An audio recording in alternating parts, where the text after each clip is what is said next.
Саламатсыңарбы окуучулар, 9 класс кыргыз адабияты сабагыбызды баштасак. Бүгүнкү сабакта балдар Алыкул Осмоновдун Пушкинге, музыка, Груня Савельевнага, Шотага жазган ырлары боюнча обзор жасайбыз. Андыктан балдар баардыгыңар китебиңерди алып даярданып отургула. Алыкул Осмонов карапайым эмгек адамдарын, мыкты өнөр ээлерин, ташкындаган таланттарды кадырлап, баалай билген, таазим кылган айкөл акын болгон. Буга анын Шотага, Пушкинге деген ырлары ачык күбө. Акын бул ырларында жакшы жаманды таанытып тарбия берген. Эптекей жаза мейликтен биротоло кутулуп, чыныгы чыгармачылык шыгын ойготкон, улуу адамдарга болгон өзүнүн мамилесин таасын тарткан. Алыкул Осмоновдун өлөр өлгүчө бир тутуп, табынып сыйынган чыгармаларын жадабай окуган сүрөткерлеринин бири акындын алпы Пушкин болчу. Алыкул анын дүйнө эли билген Евгений Онегин деген романын таржымалдап, ага да жогорудагы ырын арнаган.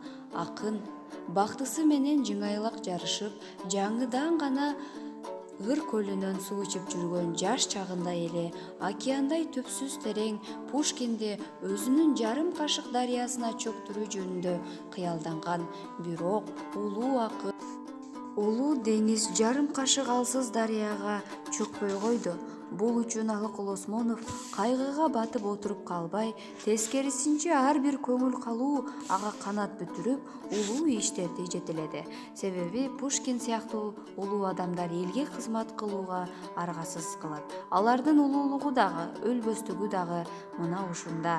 Алыкул Пушкиндеги улуулукту көрө билүү менен чыгаан акындын эл, коом алдындагы ордун дагы көрсөтө алды.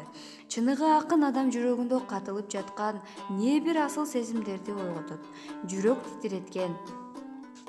Чыгармалары аркылуу дагы таасирдүү өмүр жолу менен дагы ар бир адамды коом алдындагы милдети менен ордун сезүүгө аргасыз кылат. Демек балдар, биз бүгүнкү сабакта анын музыка, Шота Руставелиге жазган жана Пушкинге арнаган ырларын карап өттүк. Эми балдар, силер мага музыка, Пушкинге деген ырларын баардыгын жаттап, кайтарым байланышка чыккыла.